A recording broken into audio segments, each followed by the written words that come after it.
तो नमस्कार, सत श्री अकाल, जय श्री राम। स्वागत है आप सभी का आपके अपने चैनल आई मेड फाउंडेशन में और आपके अपने फेवरेट आदेश सर के साथ। तो बच्चों, हमारे 2-3 चैप्टर बचे हैं 10th ICSE में, जो हमने प्रॉमिस किया है कि एट मैक्स 14 जनवरी तक आपके कोर्स खत्म कर दिए जाएंगे। उसके बाद जो लाइव्स होने वाली हैं, जो वीडियोस होने वाली हैं, बहुत खतरनाक होंगी। तो जाना कहीं नहीं है, जुड़े रहिए, क्योंकि आज हम लेके आए हैं आपके लिए सल्फ्यूरिक एसिड। जी हाँ, 3 एसिड और 1 बेस आपको पढ़ने थे, नाइट्रिक, अमोनिया, HCl और सल्फ्यूरिक, जिसमें से लास्ट है सल्फ्यूरिक एसिड। इसके बाद आपके 2 चैप्टर बच जाते हैं, ऑर्गेनिक केमिस्ट्री, जिसकी होगी लाइव, क्योंकि उसमें बहुत ढेर सारे क्वेश्चंस होते हैं आपके, तो उसको ज्वाइन करना नहीं भूलिएगा। और उसके बाद बचेगा मेटलर्जी, तो 14 जनवरी के पहले ही खत्म कर देंगे और बाकी सब्जेक्ट्स आपके चल रहे हैं। हिस्ट्री भी also available on the channel, तो अगर अभी तक आपने हिस्ट्री नहीं देखा है तो जाके देखिएगा जरूर, ठीक है। तो आइए स्टार्ट करते हैं सल्फ्यूरिक एसिड। और बच्चों, अगर आपने अभी तक नोट्स भी नहीं देखा है तो नोट्स पूरी तरीके से फ्री मिल रहा है आपको टेलीग्राम पे, जाके जरूर देखिएगा। तो आइए बात करते हैं सल्फ्यूरिक एसिड की। सल्फ्यूरिक एसिड के मॉलिक्यूलर फॉर्मूले की बात करते हैं बच्चों। तो सल्फ्यूरिक एसिड का मॉलिक्यूलर फॉर्मूला होता है H2SO4, और अगर हम इसे आयोनाइज करते हैं तो ये हमें मिलता है H+ और SO4 2- में। और ये जो H+ होगा, ये ये 2 होगा, जिससे हमें पता चलता है कि ये एसिडिक नेचर का है and it is dibasic acid, क्योंकि ये 2 हाइड्रोजन आयन रिलीज करता है। उसके साथ इसका मॉलिक्यूलर वेट जो आता है 98 ग्राम पर AMU, एटॉमिक मास यूनिट आता है। इसकी डिस्कवरी कैसे हुई? जैसे देखिए, कोई भी एसिड आप पढ़ेंगे तो आपको पढ़ना होगा कि डिस्कवर कैसे हुआ, प्रिपेयर कैसे होता है, अगर लेबोरेटरी प्रिपरेशन है तो लैब प्रिपरेशन कैसे हो रहा है, और उसकी केमिकल प्रॉपर्टीज क्या क्या है, तो उन्हीं के बारे में आज हम डिस्कस करने वाले हैं। तो पहले जानते हैं कि इसकी डिस्कवरी कैसे हुई। इसकी डिस्कवरी हुई बच्चों ग्रीन विट्रियोल से, जिससे आपके क्वेश्चन आते हैं, ठीक है। ग्रीन विट्रियोल इज 2FeSO4.7H2, ठीक है। जैसे ही इसको हीट करते हैं हमें फेरिक ऑक्साइड, सल्फर डाइऑक्साइड और सल्फर ट्राइऑक्साइड और वाटर मिलता है, जिसका मिक्सचर सल्फ्यूरिक एसिड होता है, और इसी को हम कहते हैं ऑयल विट्रियोल या ऑयल ऑफ विट्रियोल। और क्वेश्चन नंबर 1 आपका यहीं से बनता है, जैसा कि आपको लिखा हुआ दिख रहा है कि क्वेश्चन नंबर 1 यहीं से बनेगा। उसके बाद इसके अकरेंस की बात करते हैं कि कहाँ कहाँ पाया जाता है। तो फ्री स्टेट में हॉट स्प्रिंग्स में मिलता है। अब आप कहेंगे सर हॉट स्प्रिंग्स क्या होते हैं? कई सारे ऐसे वाटर बॉडीज होती हैं जो ऐसी गर्म जगहों पे, जहाँ पे वॉल्केनोज होते हैं, उनके जस्ट ऊपर होती है। वॉल्केनोज बंद होते हैं, नॉट एक्टिव, बंद होते हैं ऊपर से, और क्योंकि नीचे से वॉल्केनोज, मैग्मा, लावा की गर्मी रहती है, तो ये वहाँ से पानी का फव्वारा निकालता है जो गर्म पानी का होता है। ये अगर आप जाएंगे USA में, एक जगह है येलोस्टोन, वहाँ बहुत एक्टिवली पाया जाता है। सबसे अधिक जो हॉट स्प्रिंग्स हैं ये वहीं पाए जाते हैं। कंबाइंड स्टेट में ये मेटालिक सल्फेट के फॉर्म में मिलेगा, मतलब किसी भी मेटल के साथ आपको SO4 मिल जाएगा, ठीक है, जैसे कि आपको यहाँ पे मिल रहा है। तो अकरेंस इसका ऐसा ही होता है। अब सवाल आता है कि ये बनेगा कैसे। तो कुछ जनरल मेथड्स ऑफ प्रिपरेशन है जो बहुत ही ज्यादा इंपॉर्टेंट है। सल्फर को जब भी हम नाइट्रिक एसिड से रिएक्ट करवाते हैं, वैसे ये इक्वेशन तो आपने पढ़ रखा होगा, जब हमने आपको नाइट्रिक एसिड का चैप्टर पढ़ाया था तो ये पूरा पढ़ा रखा है पहला वाला रिएक्शन। तो जब नाइट्रिक एसिड से रिएक्ट करवाते हैं तो आपका रेडिश ब्राउन गैस निकलता है, जो कि नाइट्रोजन डाइऑक्साइड होता है। इसको आपको जानना इसलिए भी जरूरी है क्योंकि अब आपके आने वाले हैं कॉम्पिटेंसी बेस्ड क्वेश्चन, जिसको हम डिस्कस करेंगे कोर्स खत्म होते, ठीक है। आपको आइडिया लगेगा कि क्या आता है, कैसे आता है, ठीक। तो कॉम्पिटेंसी बेस में आपको ये आ सकता है कि ये रिएक्ट करता है and compound A reacts with nitric acid to produce a reddish brown gas, तो आपको इक्वेशन का आइडिया लग जाएगा, ठीक है। उसके साथ सल्फ्यूरिक एसिड और वाटर रिलीज करता है। दूसरा तरीका है कि अगर हम एक्वस सल्फर डाइऑक्साइड ले लें और उसको क्लोरीन के ऊपर से पास करते हैं। एक्वस है इसलिए हमने H2O भी लिया, तब आपका सल्फ्यूरिक एसिड और HCl बनता है। और तीसरा है हाइड्रोलिसिस ऑफ सल्फ्यूरिल क्लोराइड। तो बच्चों, इसमें इंपॉर्टेंट ये है कि पहले आप सल्फ्यूरिल क्लोराइड जो है उसका फॉर्मूला याद करें, ठीक है। क्योंकि कई बार क्या होता था, हम भी एग्जाम देते थे तो हमें कंपाउंड का नाम ही नहीं याद है, और अगर कंपाउंड का नाम नहीं याद रहेगा तो इक्वेशन कैसे लिखेंगे भाई? एग्जाम में आपके दिया रहेगा right an equation of following, sulphuryl chloride reacts with water. आपको सल्फ्यूरिल क्लोराइड ही नहीं पता है, समझे? तो सल्फ्यूरिल क्लोराइड इज SO2Cl2, और जब ये वाटर से रिएक्ट करता है तो ये सल्फ्यूरिक एसिड और HCl बनाता है। तो सबसे आवश्यक सूचना तो ये है कि इक्वेशन तो आपको याद करने हैं, बट हमेशा बैलेंस्ड होने चाहिए। अगर आप बैलेंस्ड इक्वेशन नहीं लिखते हैं बच्चों तो आपके मार्क्स कटेंगे ही नहीं, गायब हो जाएंगे। अगर आप सोचते हैं कि सर हमने इक्वेशन तो सही लिख दिया, बैलेंस ही तो नहीं किया, आधा मार्क्स मिलना चाहिए, पर ऐसा नहीं होता है। अगर आप बैलेंस्ड इक्वेशन नहीं लिखेंगे पूरा का पूरा मार्क्स बाला बाला हो जाएगा, कट जाएगा। ठीक, अब बात आती है बच्चों मैन्युफैक्चर ऑफ सल्फ्यूरिक एसिड के लिए, जिसका नाम है contact process, and this is very very important. VVIP है, इस साल के सैंपल पेपर में भी आया था, सैंपल पेपर भी हम आपको सॉल्व करवाएंगे। ठीक है, तो किस किस प्रोसेस में होता है, कितने स्टेप्स में होता है, आइए बात करते हैं। स्टेप 1 होता है कन्वर्जन चैम्बर। कन्वर्जन चैम्बर में मेन आपको याद करना है कि क्या बनता है, SO2 बनता है, सल्फर डाइऑक्साइड बनता है। अब ये बनता कैसे है, हम सल्फर को ऑक्सीजन से रिएक्ट करवाते हैं, पहला यहाँ बनेगा सल्फर डाइऑक्साइड, और दूसरा आयरन पायराइड, ये ओर है, ये ओर है आयरन का। ठीक है, जब इसको ऑक्सीजन से रिएक्ट करवाते हैं तब हमें सल्फर डाइऑक्साइड मिलता है। तो कन्वर्जन चैम्बर में we do the production of sulphur dioxide, that is SO2।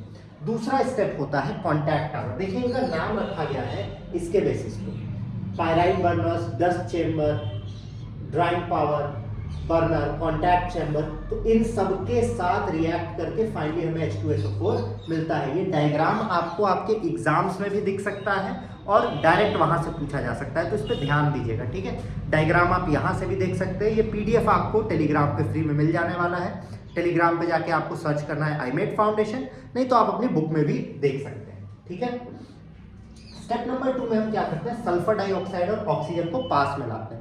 इसमें इंपॉर्टेंट है आपके कैटलिस्ट क्या यूज है, टेम्परेचर क्या है और प्रेशर क्या है। तो कैटलिस्ट बच्चों यूज करते हैं vanadium pentoxide V2O5, temperature is 450 to 500 degree Celsius और प्रेशर 1 से 2 atm होता है। और जैसे इसको हम रिएक्ट कराते हैं यहाँ बनता है सल्फर ट्राइऑक्साइड, और ये रिएक्शन जो है एक्सोथर्मिक है नेचर में। ये वाला जो स्टेप है second step, this is very very important. Second step is very very important, बहुत ज्यादा जरूरी है, तो स्टेप 2 का ध्यान दीजिएगा। ठीक, फिर जैसे हमें सल्फर ट्राइऑक्साइड मिलता है हम उसे एब्जॉर्प्शन टावर में ले जाते हैं। एब्जॉर्प्शन टावर में जैसे ही सल्फर ट्राइऑक्साइड जाएगा हम उसको 98% सल्फ्यूरिक एसिड से रिएक्ट करवाएंगे। ठीक, और वो हमें ओलियम बना कर देगा, ओलियम इज H2S2O7, और फिर इस ओलियम को डाइल्यूशन टैंक में ले जाएंगे। देखिए ये सब टैंक्स आपको दिख रहा है ना, डाइल्यूशन टैंक में सल्फ्यूरिक एसिड को ले जाएंगे, वाटर के साथ रिएक्ट करवाएंगे तो हमें सल्फ्यूरिक एसिड मिल जाएगा, जो कि हमारा मेन प्रोडक्ट होता है। यहां तक कोई दिक्कत बच्चों, 4 स्टेप है, 4 अलग अलग स्टेप है। पहले स्टेप में हमने सल्फर डाइऑक्साइड बनाया, अगले स्टेप में हमें सल्फर ट्राइऑक्साइड मिला, थर्ड स्टेप में हमें ओलियम मिला, एंड फोर्थ स्टेप में हमें अपना प्रोडक्ट सल्फ्यूरिक एसिड मिल जाता है। यहां तक कोई दिक्कत है तो कमेंट सेक्शन खुला हुआ है, आपको सिर्फ कमेंट करना है। ठीक है, अब जो मिला है वो जरूरी तो है नहीं कि प्योर होगा, तो उसको हमें प्यूरिफाई करना पड़ेगा, उसको हमें प्यूरिफाई करना पड़ेगा। कैसे करेंगे, क्या क्या इम्प्योरिटी है पहले ये तो पता हो। अगर हमें यही नहीं पता है कि इम्प्योरिटी क्या है तो प्यूरिफाई करना तो मुश्किल है। इट कंटेन्स पायराइट डस्ट, जो आयरन पायराइट हमें मिला है उसका डस्ट होगा, और आर्सेनिक ऑक्साइड। ठीक, अब इससे दिक्कत क्या है, if it is not removed it poisons the catalyst and reduces its efficiency. तो जो कैटलिस्ट हम यूज कर रहे हैं, एक चीज होती है बच्चों कैटालिटिक पॉइजनिंग। कैटलिस्ट क्या होता है, रिएक्शन के रेट को बढ़ाता है। ठीक है, पर अगर कैटालिटिक पॉइजनिंग हो जाएगी तो कैटलिस्ट अपना काम बंद कर देगा। तो इससे बचते कैसे हैं, by dusting and scrubbing the tower. जो टावर है एब्जॉर्प्शन टावर है, इसको हमें बस स्क्रब करना है, साफ करना है, बाकी कोई कष्ट नहीं है। तो ऐसी खास इम्प्योरिटी यहाँ पे नहीं मिलेगी जैसे आपको बाकी लोगों में मिल रही थी कि नाइट्रोजन डाइऑक्साइड कहीं प्रेजेंट हो जा रहा है, कहीं क्लोराइड ज़्यादा प्रेजेंट हो जा रहा है, तो ऐसी इम्प्योरिटीज़ यहाँ नहीं मिलती। अब इसके बाद इसकी केमिकल प्रॉपर्टीज़ की बात करते हैं। प्रिपरेशन में कोई दिक्कत है बच्चों तो कमेंट सेक्शन में आप कमेंट कर सकते हैं, और इससे क्वेश्चन कैसे आएंगे ये हम आपको सॉल्व करके समझाएंगे। ठीक है, घबराइएगा मत। तो सबसे पहला आता है डाइल्यूट सल्फ्यूरिक एसिड। अब एसिड है तो एसिड की प्रॉपर्टी तो शो करेगा जो आपने एसिड बेस सॉल्ट में पढ़ी है। तो पहला देखते हैं डाइल्यूट सल्फ्यूरिक एसिड। देखिए डाइल्यूट और कंसंट्रेटेड अलग अलग तरीके से रिएक्ट करेंगे, तो यहाँ पे भी यही हाल है। कोई भी मेटल अगर डाइल्यूट सल्फ्यूरिक एसिड से रिएक्ट करेगा तो हाइड्रोजन गैस देगा, and hydrogen gas Burns with a pop sound. ठीक, तो आइए मैग्नीशियम है, सल्फ्यूरिक एसिड है, हाइड्रोजन गैस मिला, मैग्नीशियम सल्फेट मिला। अब ये कैसे होता है हम इसको यहाँ वर्कआउट भी किए हैं, थोड़ा ध्यान दीजिए। मैग्नीशियम और सल्फ्यूरिक एसिड था। कई लोगों बच्चों का क्वेश्चन होता है कि सर रिएक्शन कैसे करें, समझी में नहीं आता है कि रिएक्शन कैसे करें। तो आइए देखते हैं कैसे करते हैं। आप जब मेन प्रोडक्ट याद रख लेंगे रिएक्शन का, जब आप रिएक्शन का मेन प्रोडक्ट याद रख लेंगे उसके बाद सारा काम हो जाएगा। रिएक्शन का मेन प्रोडक्ट याद रखने के बाद आप प्लस माइनस करके बाकी काम करवा सकते हैं। तो आइए बात करते हैं। तो जैसे ही मैग्नीशियम और सल्फ्यूरिक एसिड रिएक्ट किया, आपको ये बात पता थी कि क्या निकलेगा, हाइड्रोजन गैस।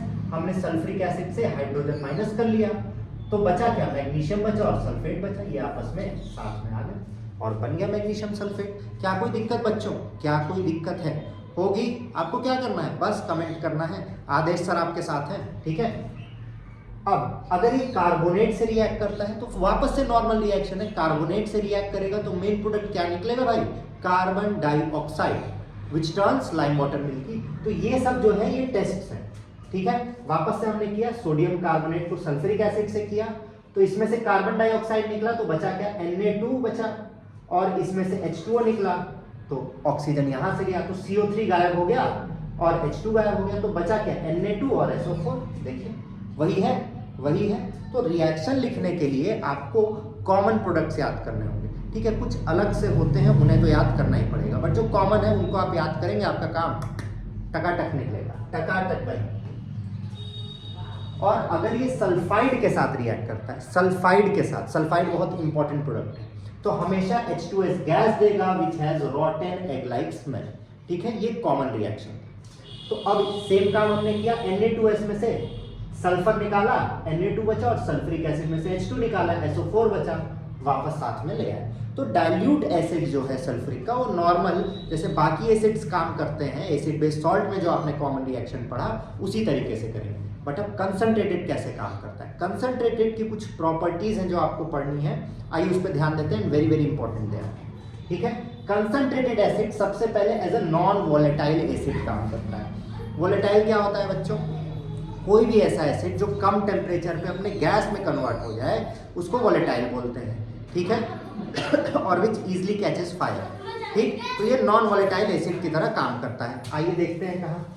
अगर इसको हम सोडियम क्लोराइड या सोडियम नाइट्रेट से रिएक्ट करवाते हैं तो ये हमें एक जगह HCl और एक जगह नाइट्रिक एसिड दे देगा। और ये दोनों रिएक्शन वैसे आपने प्रिपरेशन ऑफ नाइट्रिक और प्रिपरेशन ऑफ HCl में पढ़ रखा है। तो अगर आपसे पूछेगा write a reaction of concentrated sulphuric acid where it acts as a non volatile acid, तो आप ये लिखिए। बात समझ में आई बच्चों? देखिए एक बात ध्यान दीजिए, हर जगह हम रिएक्शन बैलेंस करके ही लिख रहे हैं। अगर रिएक्शन बैलेंस नहीं होगा भाई साहब तो गलत होगा, पूरा गलत होगा। ऐसा नहीं कि आपको आधा मार्क्स दे देंगे, पूरा ही मार्क्स काट लेते हैं। तो अगर इस रिएक्शन को हम इस तरीके से लिख देते हैं,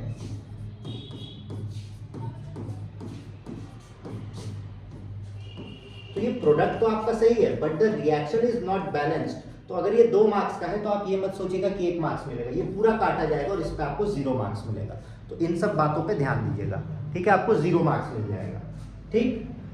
अब एज एन ऑक्सीडाइजिंग एजेंट, ये और ये रिएक्शन बहुत ज्यादा बार पूछा गया है, ठीक है।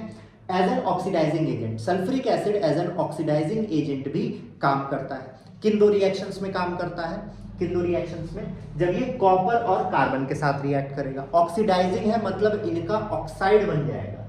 तो देखिए कॉपर सल्फेट, मतलब सल्फर को ऑक्सीडाइज करके सल्फर डाइऑक्साइड, कार्बन को ऑक्सीडाइज करके कार्बन डाइऑक्साइड। तो यहाँ पे ये किसकी तरह काम कर रहा है, एज एन ऑक्सीडाइजिंग एजेंट। जब भी आपसे पूछेगा कि sulphur as an oxidising agent लिखिए, आप ये रिएक्शन लिख देंगे।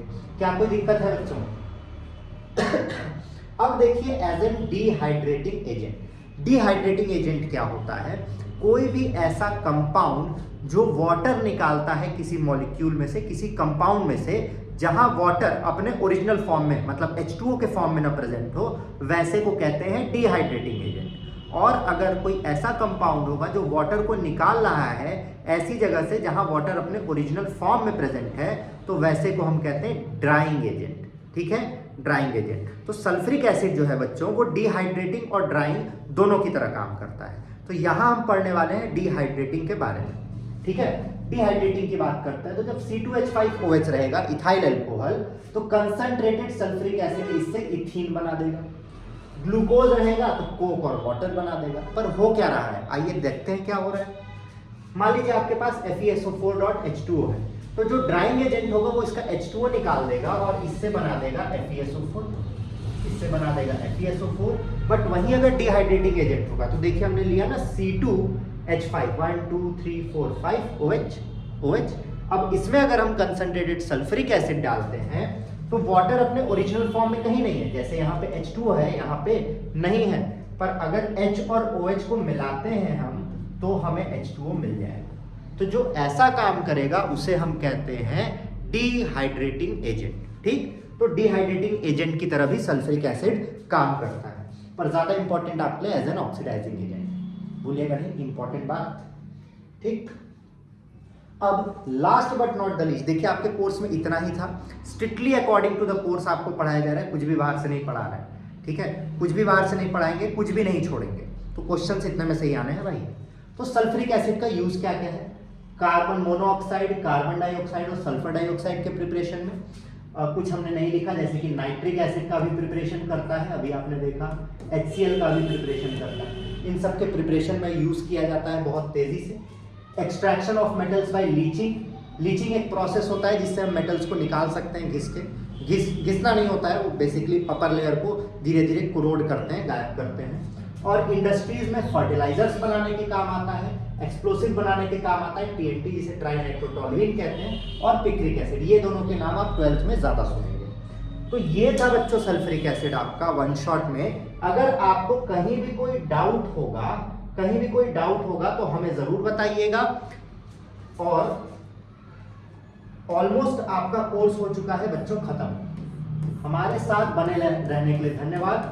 2 चैप्टर्स आपके और बचे हैं, एक बचा है ऑर्गेनिक जो कि हम लाइव लेंगे, और दूसरा मेटलर्जी जिसकी चलेगी वीडियो। तो मिलते हैं आपसे अगले वीडियो में, तब तक के लिए जय Shri Ram, bye bye. Like share subscribe करना ना भूलें। अंत तक बने रहने के लिए धन्यवाद, और फ्री नोट्स के लिए हमारे टेलीग्राम पे जरूर जाएं।